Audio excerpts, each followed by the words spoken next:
ആം, sorry sir. 2 ആഴ്ചത്തേക്ക് ഞങ്ങളുടെ venue എല്ലാം totally ഫുള്ളാണ് സർ. അങ്ങനെയാണെങ്കില് ട്രൈ ദിസ്.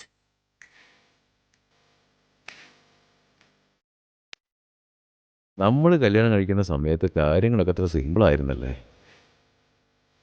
എനിക്ക് ഈ കാലഘട്ടത്തിലുള്ള ഫോട്ടോസ് എടുത്ത് ഹാഷ്ടാഗ് ഇടുന്ന കല്യാണമൊക്കെ ഇഷ്ടം. എന്തു പറയുന്നു?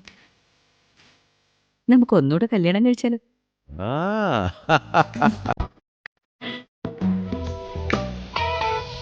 സഞ്ജയ് നായക്.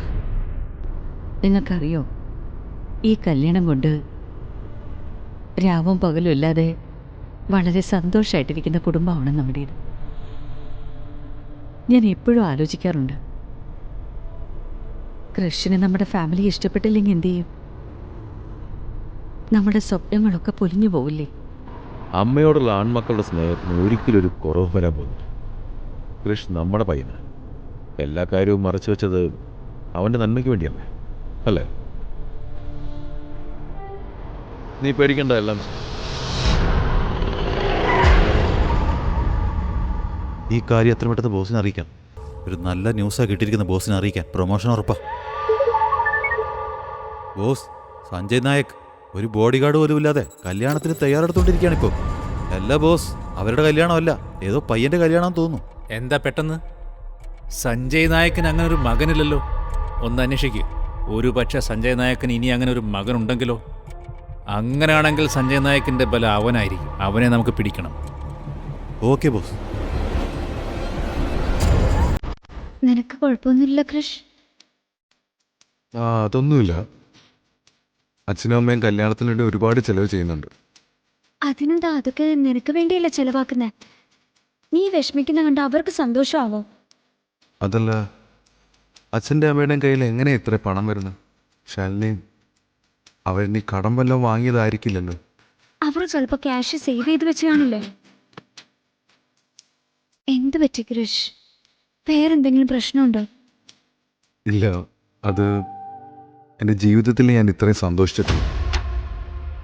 അതൊരു ഭയം. നമ്മുടെ ഈ സന്തോഷത്തിലാരും കണ്ണുവെക്കാൻ പാടില്ല. ഹലോ. വർഷങ്ങൾ മുമ്പ് സ്വന്തം പേരക്കുട്ടിയെ അകറ്റി നിർത്തി. ഓർക്കുന്നുണ്ടോ? ആരാ? മുത്തശ്ശനും അച്ഛനും അമ്മയും ചേർന്ന് അവനെ ചതിക്കായിരുന്നു എന്നറിയുമ്പോ അവൻ എത്ര വിഷമിക്കും, ആലോചിച്ചു നോക്ക്. ആരാ നീ? എന്താ വേണ്ടത് നിനക്ക്? ഈ രഹസ്യം രഹസ്യമായിട്ട് തന്നെ വെക്കാനാ ഞാൻ ആഗ്രഹിക്കുന്നത്. പക്ഷെ അതിനു വേണ്ടി നിങ്ങൾ എനിക്കൊരു ചെറിയ കാര്യം ചെയ്തു തരണം. എന്ത് കാര്യം? കൃഷിന്റെയും ശാലിനിയുടെയും വിവാഹം നടക്കരുത്. ഇല്ലെങ്കിൽ നിനക്കറിയാവോ നീ ആരോടാണ് സംസാരിക്കുന്നതെന്ന്? ധൈര്യം ഉണ്ടെങ്കിൽ എന്റെ മുമ്പിൽ വാ. ഞാൻ ധൈര്യം കാണിച്ചാലുണ്ടല്ലോ, നിങ്ങൾക്ക് നിങ്ങളുടെ പേരക്കുട്ടിയെ എന്നേക്കുമായി നഷ്ടമാവും. ചിന്തിച്ചു നോക്ക്. ഇതൊക്കെ നീ ചെയ്യുന്നത് പണത്തിന് വേണ്ടിയല്ലേ? ശരി, എത്രയാ വേണ്ടത്? കൃഷും ശാലിനിയും തമ്മിലുള്ള ബന്ധം. അധികം സമയം ഞാൻ തരില്ല. Okay mister ധരം Patil.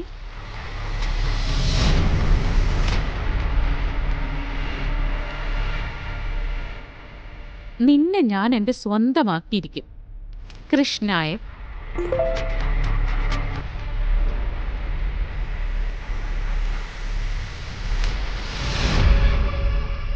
ശാലിനിക്ക് ഇത് ചേരുമായിരിക്കും അല്ലേ? ആ, ഇതാണോ നല്ലത്, അതോ ഇതാണോ? എനിക്ക് തോന്നുന്നത് ഇത് കൃഷ്. അമ്മേ, ശാലിനി എവിടെ? എന്താടാ നിനക്കെന്തൊരു ടെൻഷൻ? ശാലിനി, ആ കൃഷ്, എന്തു പറ്റി? നമുക്കിപ്പോൾ ഒന്ന് സംസാരിക്കണം. ഒരു 5 മിനിറ്റ് ഇപ്പൊ വരാം. ശാലിനി, എനിക്കിപ്പം തന്നെ സംസാരിക്കണം. വാ.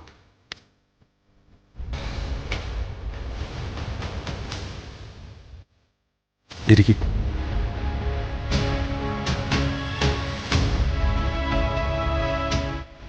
എന്തായത്? കൃഷ്, ഇത് എൻ്റെ അടുത്തുനിന്ന് പോവില്ല എന്നല്ലേ പറഞ്ഞു നീ? പിന്നെ ഇതൊക്കെ എന്താണ്? ഇതെല്ലാം നിഗ്നയുടെ പണിയാ. അവളെ എന്നെ അങ്ങോട്ട് വിളിച്ചത്. വിക്രാന്ത് അവിടേക്ക് വരുമെന്ന് ഞാൻ മനസ്സിൽ പോലും വിചാരിച്ചിരുന്നില്ല. നീ എന്താ എന്നോട് ഇതൊന്നും പറയാഞ്ഞേ? കൃഷ് നീ അവനായിട്ട് പ്രശ്നം ഉണ്ടാക്കാൻ പോകുന്നു കരുതി. അതെനിക്ക് ഇഷ്ടമല്ല. എല്ലാത്തിനും അപ്പുറം നിന്നെ വിഷമിപ്പിക്കരുതെന്ന് വിചാരിച്ചു. അപ്പോൾ സംഭവിച്ച വിഷമത്തെ മറയ്ക്കാൻ നോക്കുവാണോ നീ? ശരി, നിനക്ക് വേണമെങ്കിൽ ഈ ബന്ധം ഇവിടെ വെച്ച് അവസാനിപ്പിക്കാം. കൃഷ്, എന്റെ കണ്ണിലേക്ക് നോക്ക്. നിനക്ക് എന്നെ ഇത്തിരി പോലും വിശ്വാസമില്ലേ? പിന്നെ ഈ ബന്ധത്തിന് എന്താ അർത്ഥമുള്ളേ? ഈ കല്യാണം നടക്കും, ഉറപ്പായിട്ടും നടക്കും. പക്ഷെ അതിൻ്റെ കാരണം എൻ്റെ അച്ഛനും അമ്മയും വിഷമിക്കാൻ പാടില്ലെന്ന് കണ്ടിട്ടാ. ഈ സങ്കടത്തോടു കൂടി തന്നെ ഞാൻ ജീവിക്കും. കൃഷ്, ജോത്സര് പറയണത് കല്യാണം എത്രയും പെട്ടെന്ന് തന്നെ നടത്തണമെന്നാ. കൃഷ്, കല്യാണത്തിന് ടെൻഷനാണോ? ഇല്ല അമ്മ, അച്ഛാ എനിക്ക് കുഴപ്പമൊന്നുമില്ല. ഞാനൊന്ന് കാറ്റ് കൊണ്ടിട്ട് വരാം.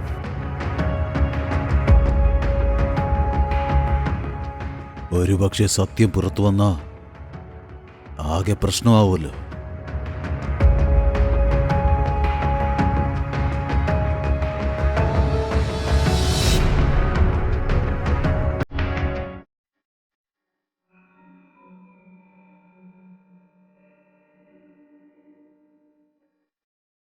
മോനെ, എന്തു പറ്റി? എന്താ നീ ദുഃഖിച്ചിരിക്കുന്നത്? നിന്റെ മുഖം എന്താ ഇങ്ങനെ വാടിയിരിക്കുന്നത്? എന്തു പറ്റി?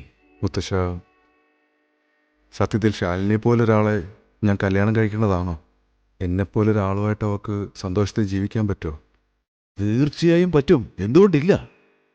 സത്യത്തിലുള്ള സ്നേഹം ഈ പണമൊന്നും കണ്ടിട്ടല്ല മോനെ വരുന്നത്. ഇങ്ങോട്ട് നോക്ക്. മനുഷ്യന്മാർ കള്ളം പറയും, പക്ഷെ അവരുടെ കണ്ണ് പറയും. ഞാൻ അവളുടെ കണ്ണില് നിന്നോടുള്ള സ്നേഹം ഒരുപാട് കണ്ടു.